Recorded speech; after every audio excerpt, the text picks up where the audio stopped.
Vivimos en un universo densamente poblado de estrellas. Nuestra galaxia, la Vía Láctea, tiene 400.000 millones de soles.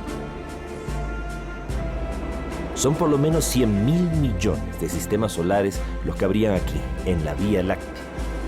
Y hay cientos de miles de millones de galaxias como la nuestra. La Tierra es menos que un granito de arena en una inmensa playa. Y no es la única playa. ¿Por qué solamente habría vida aquí en la Tierra?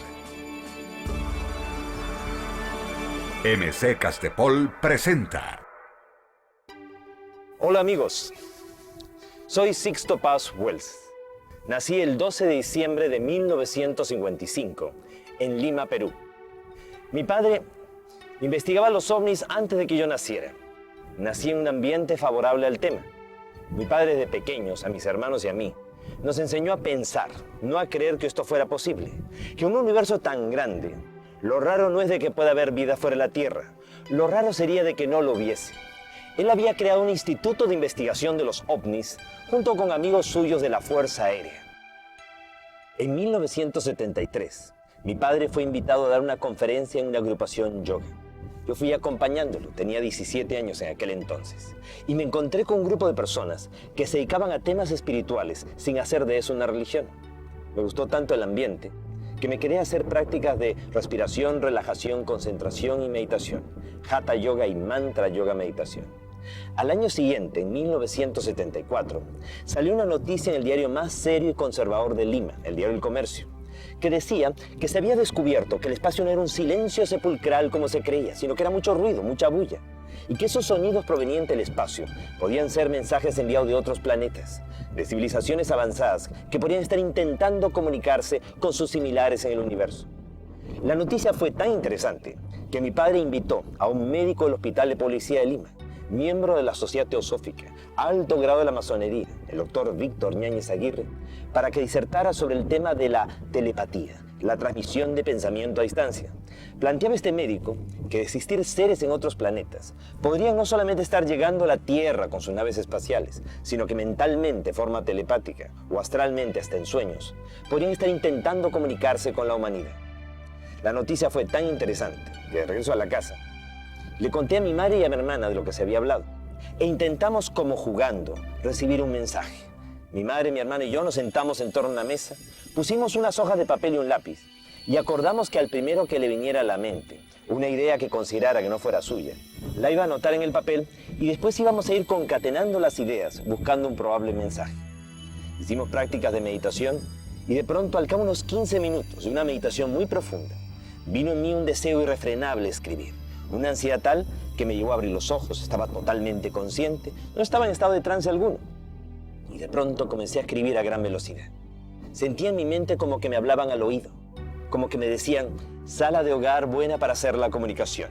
Me llamo Oxal, soy de Morlen, ustedes le llaman Ganímedes, una de las lunas de Júpiter. Podemos tener contacto con ustedes, pronto nos verán. Naturalmente yo no creí que esto fuera real, pensé que era producto de mi imaginación. Sin embargo, mi madre y mi hermana me dijeron que habían recibido lo mismo, solo que no lo habían escrito.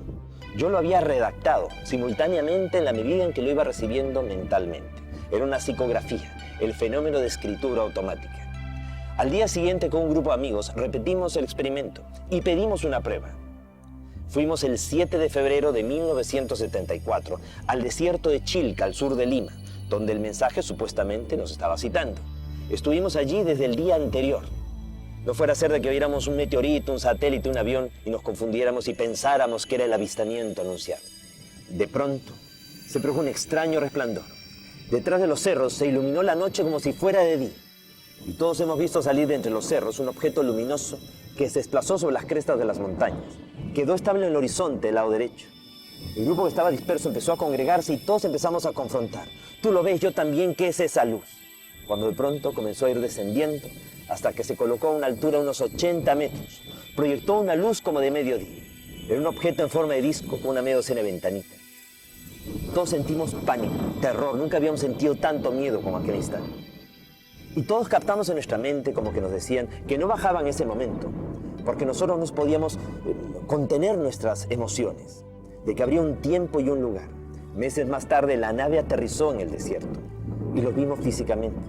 seres de aspecto antropomorfo, humanoides, similares a nosotros. La comunicación inicialmente fue de tipo telepático. Si todo hubiese quedado allí, no hubiera tenido la menor trascendencia. Lo interesante es que un periodista español, Juan José Benítez, mundialmente conocido en la actualidad por la serie de los libros del caballo de Troya, cuando solamente era un corresponsal más de la agencia EFE, fue enviado al Perú a cubrir la insólita noticia de este grupo de adolescentes que afirmábamos tener contacto con extraterrestres. Él nos acompañó al desierto de Chilca y él, a la hora exacta del día de la cita, según nuestros mensajes, pudo ver aparecer en el cielo, para él, 2 ovnis, objetos voladores no identificados. Para nosotros eran BETs, vehículos extraterrestres dirigidos, demostrándoles que esto es una realidad y que sí es posible establecer un contacto, una comunicación con estos seres. De regreso a España, escribió su primer libro, OVNIS SOS a la Humanidad, de Editorial Plaza y Janés. Y eso hizo de que la experiencia de su contacto fuera conocida a nivel mundial. Con los años, el contacto fue cada vez más fluido y permitió recibir de estos seres la información que vamos a compartir con ustedes. La información del plan cósmico, de la cosmogonía extraterrestre, de los orígenes de la humanidad. Una historia que demostraría de que el ser humano es el resultado de más de un experimento genético extraterrestre. Que a lo largo de nuestra historia, aquí ha habido más de una hibridación y mestizaje. Naufragios estelares, colonizaje y hasta deportación de extraterrestres a nuestro mundo. Y que si no tomamos en cuenta el eslabón extraterrestre, la historia de la humanidad no tiene ni pies ni cabeza.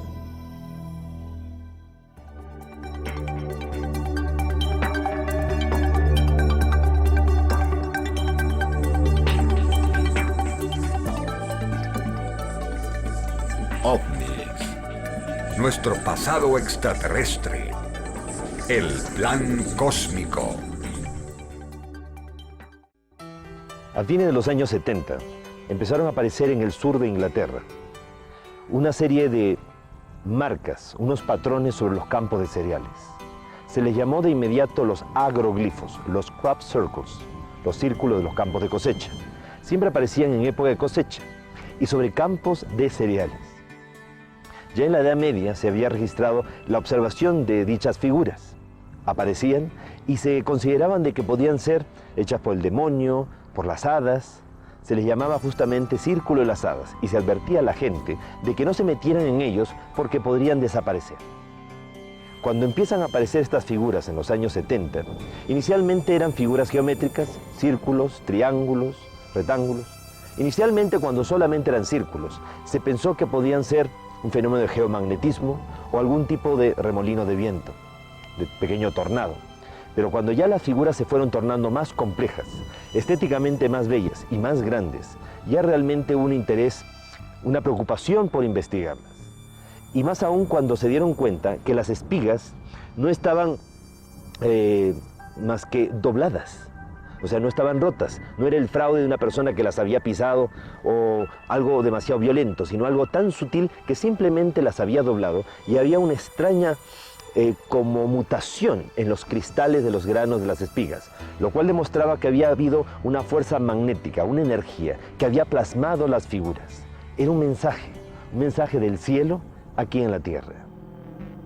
Logró videograbarse el momento mismo, en 1996, en Oliver Castle, que unas esferas luminosas comienzan a revolotear sobre los campos de cosecha e imprimen en fracciones de segundo este tipo de figuras. El 17 de agosto del año 2001, nuevamente al lado del radiotelescopio Shilbolton, aparecen un juego de 2 figuras. Inicialmente un rostro gigantesco tridimensional. A nivel del suelo no hay nada que nos haga pensar que ahí hay un rostro. Simplemente son montoncitos de trigo amontonados. Pero ese rostro no nos es desconocido. Es el mismo rostro de Sidonia en Marte. Aquel rostro que fue descubierto en una montaña sobre la superficie de Marte. ¿Y qué es la otra figura? Una figura rectangular que termina siendo la respuesta a un mensaje que fue enviado de la Tierra el 16 de noviembre de 1974. En aquella ocasión, Frank Drake, el amigo de Carl Sagan, utilizando el gran radiotelescopio de Arecibo en Puerto Rico, envió una onda de radio al cosmos, al espacio, a la M13, a la gran nebulosa de Hércules, a 24.000 años luz de distancia, con la esperanza de que si alguna vez alguna civilización inteligente la captara, nos respondiera. Las ondas de radio viajan a la velocidad de la luz, casi 300.000 kilómetros por segundo. Esa onda de radio se demoraría 24.000 años en ir, y si nos respondían, la respuesta llegaría después de 48.000 años. ¿Quién estaría para recibir la respuesta? Sin embargo, la respuesta llegó no después de tanto tiempo, sino después de 27 años. Y no a través de ondas de radio, sino a través de una impronta, una impresión sobre los campos de cereales. La figura se puede ver claramente que estos seres conocen los mismos elementos de la comunicación aquí en la Tierra. En este caso, el lenguaje universal de los números, las matemáticas. También los mismos compuestos para la vida. En cuanto al código genético, hay variaciones. Del lado paterno está mutado o variado, lo cual demuestra que sería una suerte de seres transgénicos. O nosotros somos la variación para ellos. La estatura promedio de estos seres, por lo menos los que aparecen en este diseño, 1,20 m, pequeños con cabeza grande, como muchos de los seres que han sido observados en diversas partes de nuestro mundo. En cuanto a su ubicación en su sistema solar, a partir de su Sol estarían ocupando el tercero, cuarto y hasta las lunas de su quinto planeta. Pero si nos fijamos bien, tiene 9 planetas en torno a su Sol. Demasiada coincidencia con nuestro sistema solar. ¿O es que no nos están respondiendo de fuera del sistema solar, sino desde dentro de nuestro propio sistema? Y ellos tendrían bases en la Tierra, en Marte y en las lunas de Júpiter. En cuanto a la fuente de emisión del mensaje, no es un radiotelescopio, obviamente. Eso sería una forma muy primitiva de comunicación para ellos. La forma es, en este caso, los mismos círculos concéntricos y tangenciales que aparecieron un año antes, del año 2000, en el mismo lugar. Y lo que representarían que estos seres, para comunicarse con nosotros y responder, viajaron a través del tiempo y del espacio, a través de pliegues cósmicos, a través de puertas interdimensionales, ya que ellos dominan el espacio-tiempo.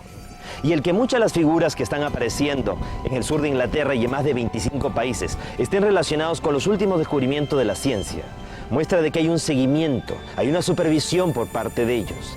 Hay una inquietud de que el ser humano recuerde mucho de una información que ya se encontraría en nuestra propia genética, ya que si nosotros fuimos sembrados en este planeta, pues simplemente lo que nos toca es recordar.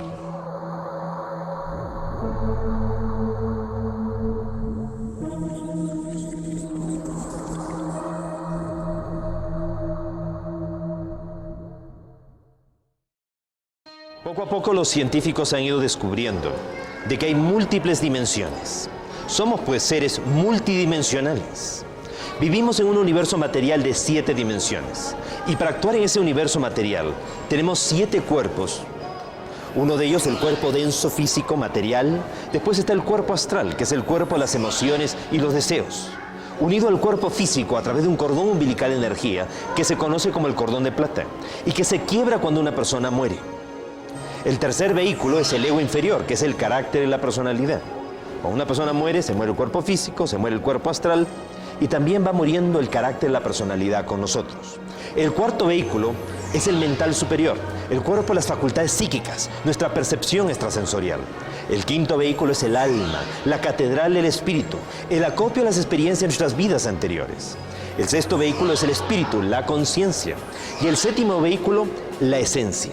7 cuerpos para actuar en las 7 dimensiones de este universo material. Más allá de la séptima dimensión, como en la música, en una octava superior, habría un universo paralelo a este, que no sería material, sino mental. Y los seres que proceden de allí serían los que nosotros conocemos como los ángeles, los arcángeles, tronos, principados, querubines, serafines, potestades, dominaciones. Octava, novena y décima dimensión correspondería a ese universo mental. Y más allá, a partir de la 11ª dimensión, habría un tercer universo que sería espiritual. El universo espiritual habría creado al universo mental, el universo mental al universo material. O sea que Dios directamente no nos habría creado a nosotros, sino a través de jerarquías intermedias, a través de un grupo de seres ultraterrestres, seres del universo mental, que nosotros conocemos como los Helel, los resplandecientes, los hijos de Dios. Las primeras civilizaciones, que